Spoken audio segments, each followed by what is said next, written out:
Going to all. ये आपका रासायनिक बल गति का वीडियो नंबर 2। पहले वाले वीडियो में आपको रासायनिक बल गति के बारे में बताया था कि रासायनिक बल गति क्या होती है, इसे हम केमिकल काइनेटिक्स भी कहते हैं। तो केमिकल काइनेटिक्स क्या होती है इसके बारे में बताया गया। अब इस वीडियो में हम आपको बताएंगे कि जो अभिक्रिया के वेग हैं वो दो प्रकार के होते हैं, एक तात्क्षणिक वेग और एक हमारा औसत वेग। तो तात्क्षणिक वेग के बारे में पहले वाले वीडियो में हम डिस्क्राइब कर चुके हैं। अब इस वाले वीडियो में हम चलते हैं औसत वेग के बारे में।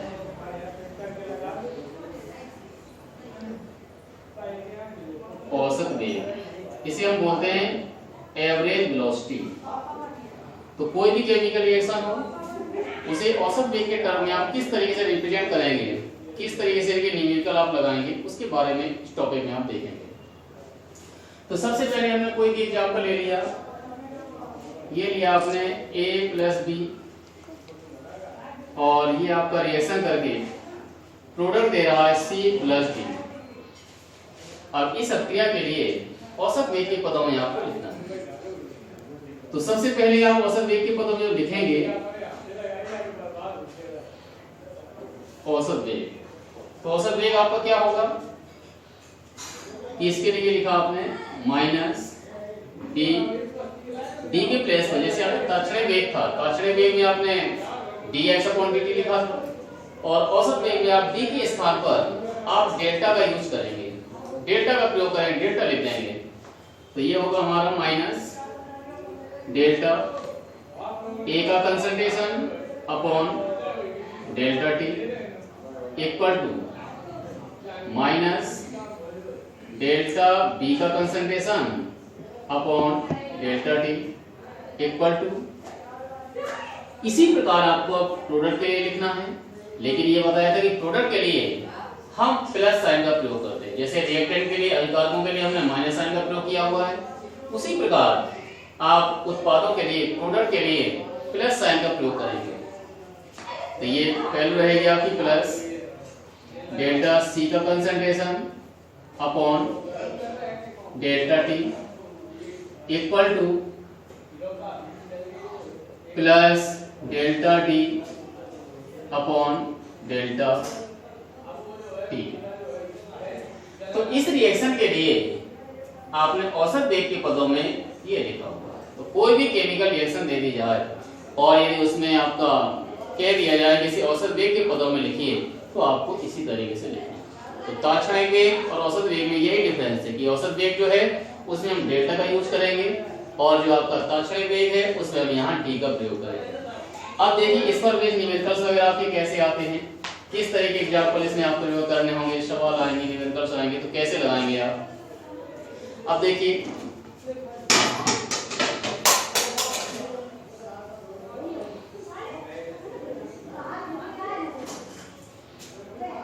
इसी के आगे ये एग्जांपल दे दिया,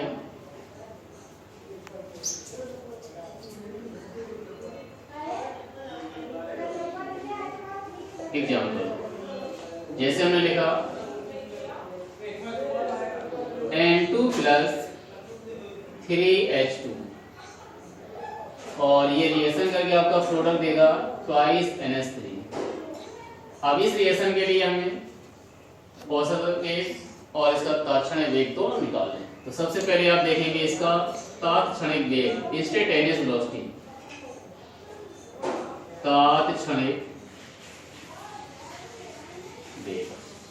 तो तात्क्षणिक वेग के टर्म में आप जब लिखेंगे तो यहाँ पर क्या लिखना होगा, -d/dt of concentration N2 equal to -1/3 d/dt of concentration H2 equal to plus 1/2 d/dt of concentration NH3।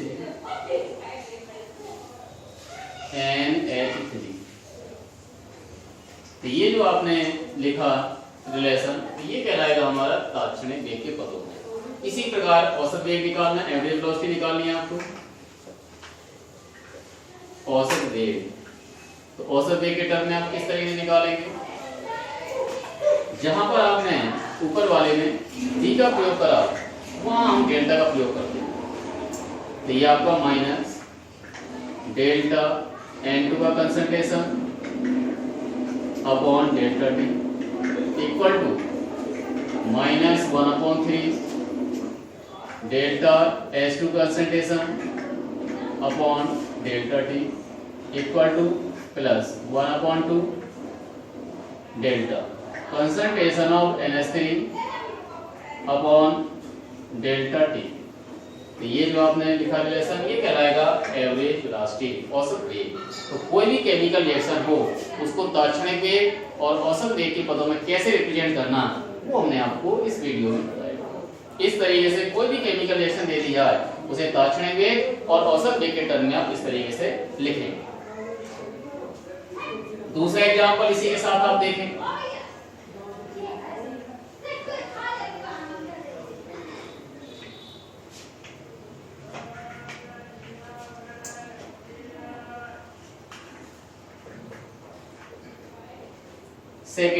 Second example में ये कोई केमिकल रिएक्शन दे दी जिसमें अमोनिया का फॉर्मेशन हो रहा है N2 + 3H2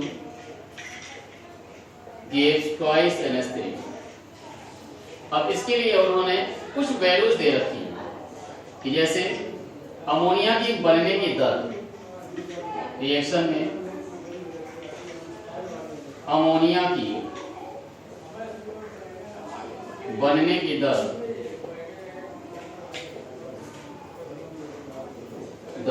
दे दिया 2 × 10⁻³ मीटर पर सेकेंड। तो इसके हाइड्रोजन की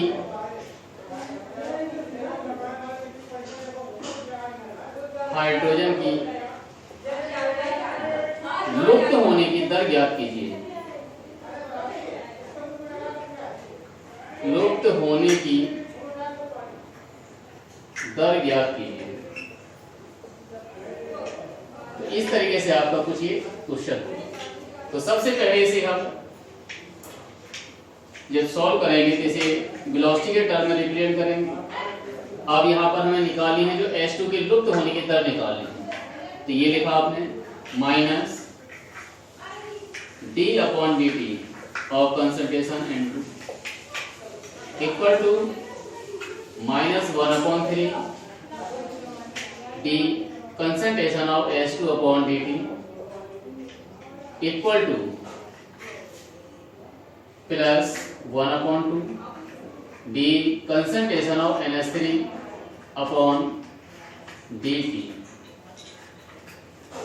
अब देखिए इसमें वैल्यू जो दे रखी अमोनिया की बनने की दर दिया हुआ है, तो अमोनिया ये लिखा हुआ है और हाइड्रोजन की लुप्त होने की दर ज्ञात करनी है।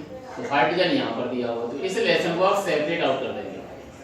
Minus 1/3 d concentration of H2/dt equal to plus 1/2 d concentration of NH3/dt। अब ये अमोनिया की बनने की दर उन्होंने दे रखी है, यानी अमोनिया की रेट दे रखी है 10। इसके प्लेस पर ये वैल्यू पुट कर देंगे आप। तो ये minus 1/3 d H2/dt equal to ये प्लस 1/2 इंटू, अब ये जो अमोनिया की दर है रेट ये दिया हुआ है आपका 2 × 10⁻³ 2 से 2 कैंसिल होगा, तो ये आपको मिलेगी value minus 1/3 d concentration of H2/dt equal to plus 1 × 10⁻³। अब वैल्यू यहाँ पर आपको चाहिए हाइड्रोजन की लुप्त होने की दर, तो हाइड्रोजन ये लिखा हुआ है तो ये कैलकुलेट करना आपको।